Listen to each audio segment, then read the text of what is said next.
नमस्कार दोस्तों, कैसे हैं आप सब। मेरा नाम है यतीश शर्मा और आप देख रहे हैं कॉमर्स भैया। तो लेके आ गया मैं अपनी बोर्ड प्रिपरेशन सीरीज मैथमेटिक्स की लास्ट वीडियो, क्योंकि आज हम करेंगे अपनी सेकंड बुक एंड। तो चलो शुरू करते हैं इस वीडियो को। हेडफोन्स लगाओ या फिर फोन की आवाज बढ़ाओ और बिना किसी प्रॉफिट और लॉस के पढ़ना शुरू हो जाओ। सो यार चलो स्टार्ट करते हैं हमारा नया चैप्टर जो कि है वेक्टर अलजेब्रा। और मैं आपको पहले ही बता दूं, आज मैं रश करने वाला हूं क्योंकि हम लोग को आज पूरी बुक एंड करनी है। हमारे 4 चैप्टर्स रहते हैं। तो चलो स्टार्ट करते हैं। वेक्टर अलजेब्रा में सबसे पहले होता क्या है यार, ये हमारा जो ए है और बी है, मतलब यहाँ पे आपको ये लाइन दिख रही है, इस तरफ जा रही है, डायरेक्शन इसकी ये है। अब इसमें डायरेक्शन मैग्नीट्यूड दो शब्द का यूज़ बहुत होएगा। सो इसमें ए हमारा इनिशियल पॉइंट और फाइनल पॉइंट है बी। सो ए से बी तक जब लाइन जाएगी, a quantity that has magnitude as well as direction, उसको हम कहते हैं वेक्टर। ठीक है। सो ऐसा हमारा ये वेक्टर कहलाता है। और जो इसका मैग्नीट्यूड होता है डायरेक्शन का, तो चलो कुछ भी नहीं है इसमें, बस रोल ऐसी है कि डायरेक्शन किस तरह, कौन सी डायरेक्शन है। दूसरा हमारा मैग्नीट्यूड। मैग्नीट्यूड क्या होता है, ऐसे मतलब ए बी वैक्टर है ना, इसमें हम लोग को बस ए बी लिखना है और ऊपर से ऐसे कर देना है। और अगर ए हुआ तो ए को नॉर्मल ऐसे लिखते हैं। अब इसका मैग्नीट्यूड क्या है, बस इसके यहाँ पे ऐसे 2 लाइन लगा दी, बस दैट्स इट। अब देखते हैं types of vector. Zero vector. Zero vector क्या होता है, इनिशियल और टर्मिनल पॉइंट जिसकी कोइंसाइड करते हैं। ये जो जितनी भी टर्म्स हैं आपकी ये वाइवा में यूज हो सकती है, तो इनको अच्छे से सुनना। Unit vector. Vector whose magnitude is 1, जिसका मैग्नीट्यूड 1 होता है उसको हम कहते हैं यूनिट वेक्टर। उसको ऐसे डिनोट करते हैं। और जो इसका फॉर्मूला है वो ये है, को इनिशियल वैक्टर, टू और मोर हैविंग सेम इनिशियल पॉइंट, मतलब जिसके इनिशियल पॉइंट्स, मतलब जैसे कि ए, जिसके 2 से ज़्यादा हैं, ठीक है, उसको हम कहते हैं को इनिशियल वैक्टर। कोलिनियर वैक्टर क्या होते हैं, इफ़ टू और more vectors are parallel to same line. Equal vector, जिसका मैग्नीट्यूड और डायरेक्शन सेम हो दो वैक्टर्स की। नेगेटिव ऑफ वैक्टर, सो इसमें क्या है, magnitude same but direction opposite, तो इसको हम ऐसे डिनोट करते हैं A B equals to negative of B ए।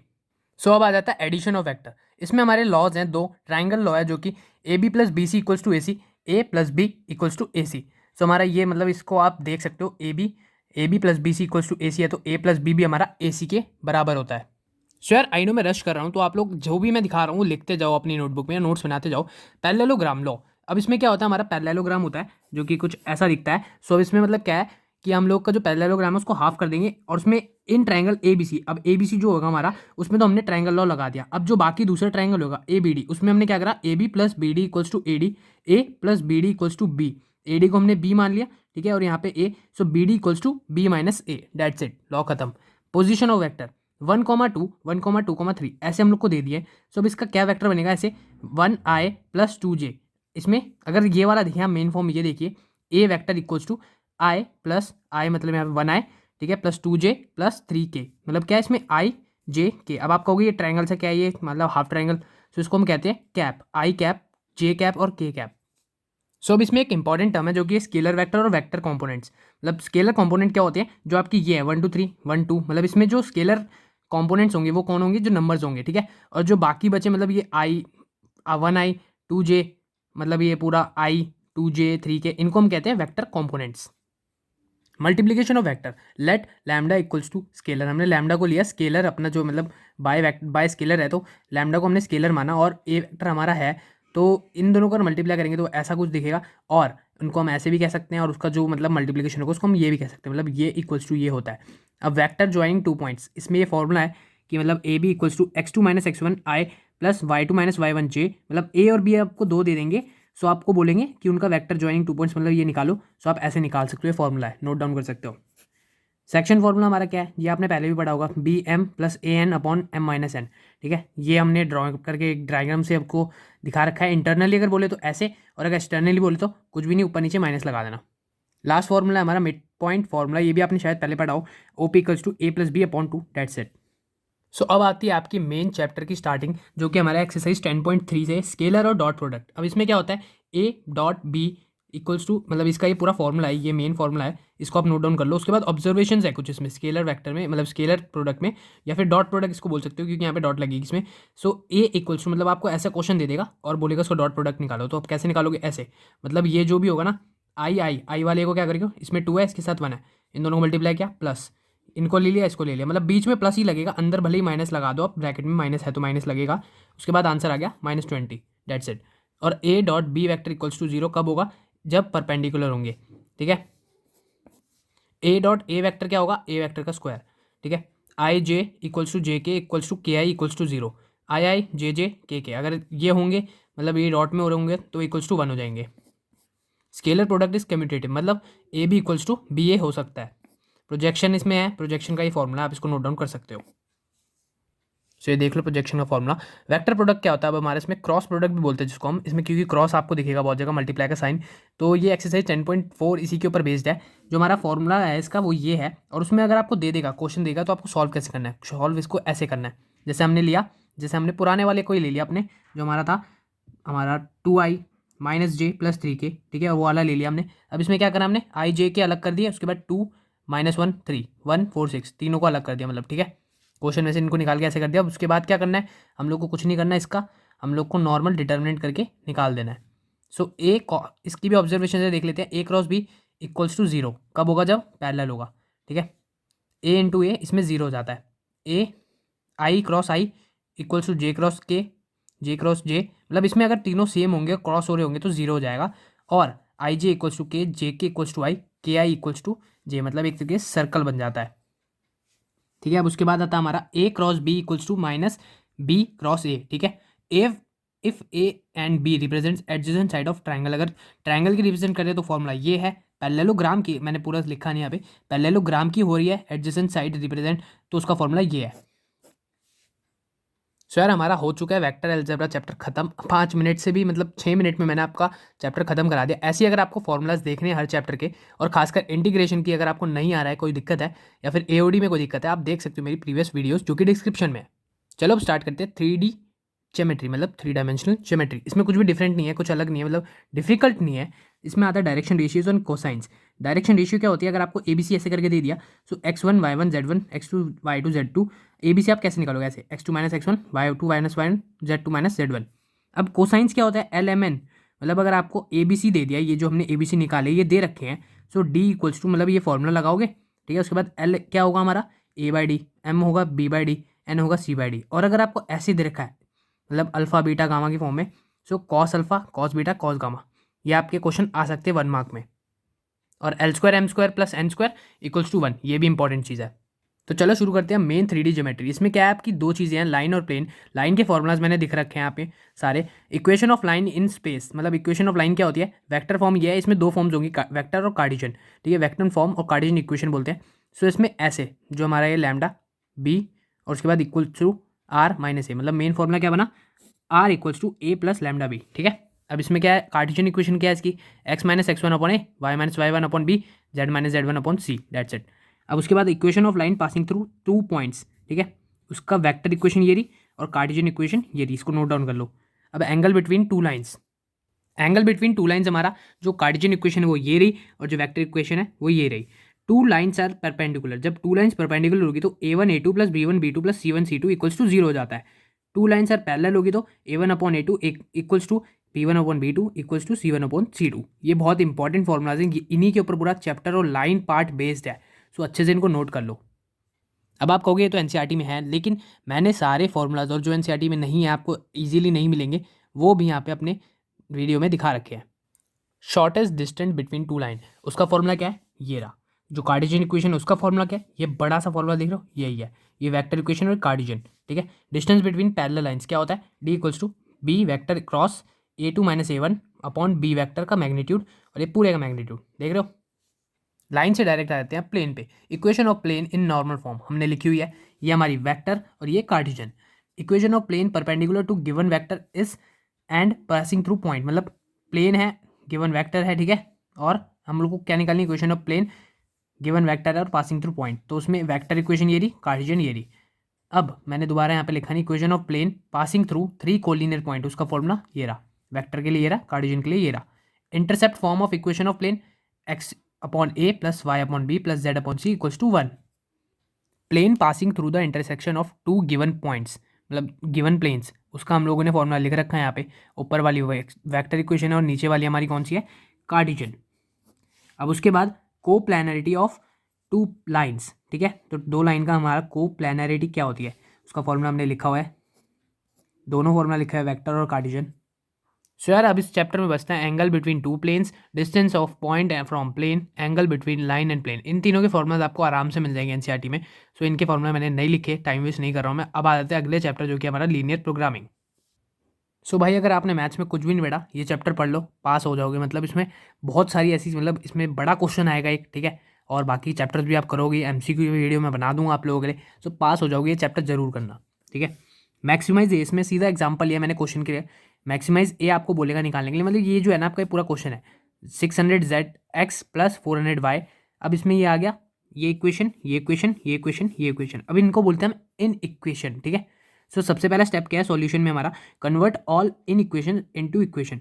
कैसे, मतलब इसमें जो ये दे रखे हैं ना, ये ठीक है, इनको हमने किस में कन्वर्ट कर दिया, इक्वल्स टू में, नॉर्मल कर दिया। अब हम लोग ये तो आता भाई, इसका आपको टेबल बनानी आती होगी, ऐसे ऐसे टेबल बनाओ सेम सेम, ठीक है। अब उसके बाद क्या करना है, अब उसके बाद आप लोगों को दोबारा से वही फॉर्म्स में लिख देना है और पुट करनी है तीनों में 0 0 0 0 पुट किया। सो इसमें जैसे पूरा करके दिखा रखा है मैंने, 0 + 0, तो 0 हमारा कह रहा है 0 लेस देन और इक्वल टू मतलब 12, मतलब 12 ग्रेटर है 0 से, तो ये तो ट्रू हुआ। इसमें भी 12 ग्रेटर है, तो ये भी ट्रू हुआ। इसमें कह रहा है कि 0 ग्रेटर है 20 से, तो हमको साफ पता चल रहा है कि ये फॉल्स है। अब ट्रू फॉल्स का क्या चक्कर है, आपने ऐसे ग्राफ बनाया, ठीक है। ग्राफ बनाने के बाद जो हमारी ये जो मैंने दिखा रखे हैं, अब आप लोग ऐसे लाइंस बना दोगे। अब क्या पता भाई ये लेना है, ये लेना है, ये लेना है, कौन सा एरिया लेना है आपको समझ नहीं आएगा। सो आप क्या करोगे, ऐसे ऐसे पॉइंट्स मतलब बना देना। जैसे अब ये वाली है, थर्ड वाली कौन सी है, मतलब पहले बाकी दो देख लेते हैं, फर्स्ट और सेकंड।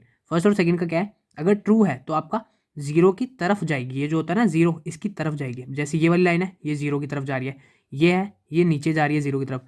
अब थर्ड लाइन हमारी ये है, सो ये जाएगी ऊपर की तरफ, ठीक है। तभी आपका ये एरिया मिल पाएगा आपको, नहीं तो गलत एरिया पता चल जाएगा। ऊपर की तरफ जा रही है तो इसको ऐसे ऐसे करेंगे, ठीक है। अब तीनों में जो कॉमन होगा वो एरिया ये है, तो इसको हमने शेड कर दिया। शेड करने के बाद आप कहोगे बाकी सारे पॉइंट ये पॉइंट्स तो निकल जाएंगे जो लाइन के ऊपर है, बट आपका जो जैसे बीच में पॉइंट है इसको कैसे निकालोगे, एलिमिनेशन मेथड से। जो दो लाइन क्रॉस कर रही होगी उसको एलिमिनेट कर दो और आंसर आ जाएगा। अब आगे देखते हैं और ख़त्म करते हैं इस चैप्टर को। उसके बाद क्या करना है, पॉइंट्स आ जाएंगे आपके, मान लो 4 पॉइंट्स आगे A B C D E, x y x y x y x y सब में, ठीक है। पुट देम इन Z, मतलब इन सबको आपको Z में पुट करना है। ये जो है ना एक्स और वाई आपके A में एक्स वाई आएंगे, इसमें आएंगे, इसमें आएंगे, सबके साथ एक्स वाई होंगे ना, इनमें पुट कर दो इस इक्वेशन में।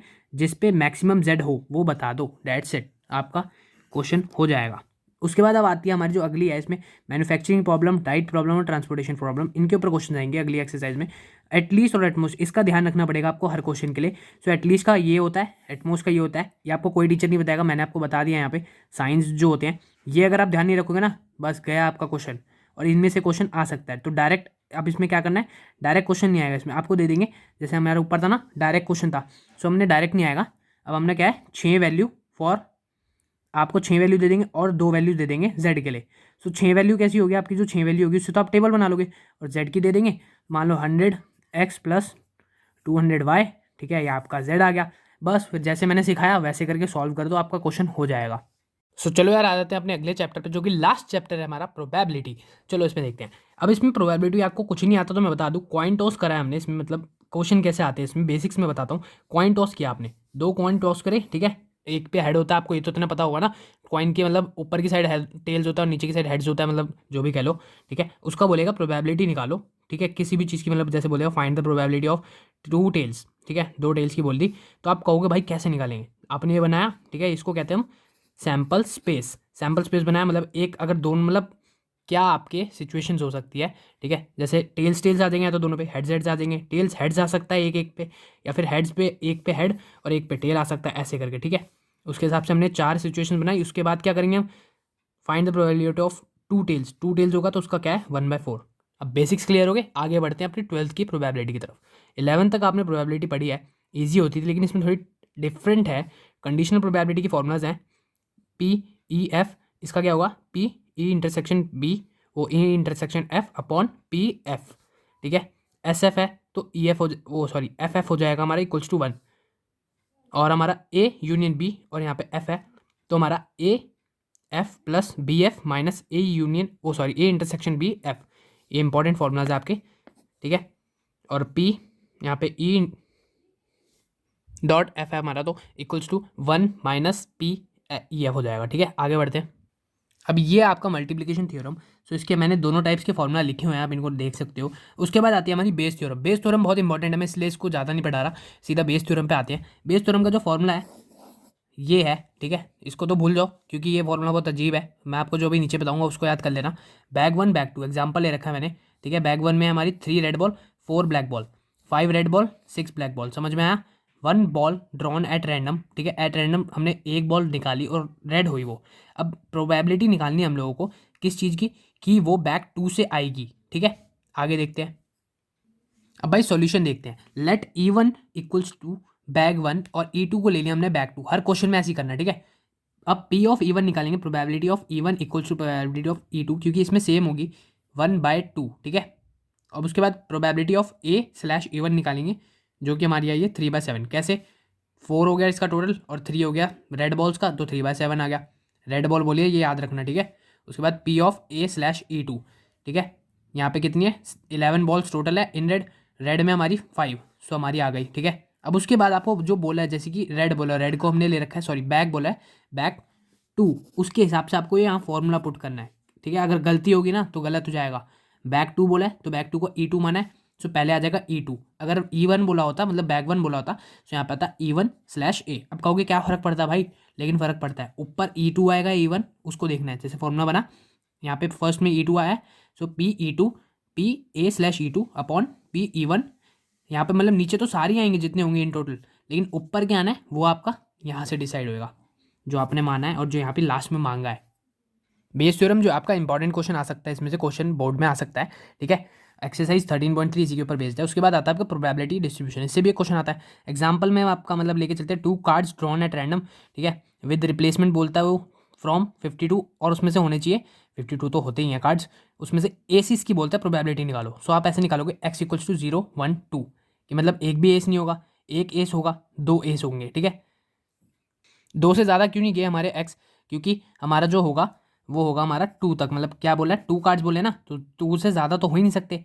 अब इसमें आप निकालोगे x 0 है तो मतलब एक भी एस नहीं आया। अब एक में हमारा एस आ गया, एक में नहीं आया, एक में नहीं आया, एक में आ गया, ऐसे करके निकालोगे, जैसे हमने कॉइन वाला करा था, ठीक है। फिर उसके बाद एक में आ गया, एक में आ गया, ऐसे करके आप निकालोगे। अब इसमें डिफरेंट डिफरेंट क्वेश्चन होते हैं, प्रैक्टिस करोगे हो जाएगा, ठीक है। अलग अलग अलग अलग सबके निकालोगे हो जाएगा।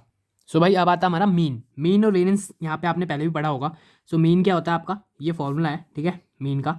आपको वैसे मीन का फॉर्मूला पता ही होगा, जो ऑल होते हैं उनको टोटल कर दो, लेकिन इसमें थोड़ा डिफरेंट है कि मतलब एक्स जैसे कि आपका दे दिया, प्रोबेबिलिटी डिस्ट्रीब्यूशन में जो टेबल बनेगी जो हमने अभी बनाई थी, ठीक है, 1 0 1 2, उसके बाद जो आंसर्स आएंगे उनको आप यहाँ लिखोगे, फ्रैक्शंस में आते हैं। अब मैंने 1 1 1 1 सब पे लिख दिया, ठीक है, ऐसे आते हैं, यहाँ पे 10 कर दो, चलो, ठीक है, ऐसे करके आ गए फ्रैक्शंस में आंसर हमारे। सो अब हमारा जो ये होगा, ये हो गया हमारा x, और ये हो गया हमारा ये जो P1 P2 P3 लिखा है, ठीक है। PD मतलब प्रोबेबिलिटी डिस्ट्रीब्यूशन।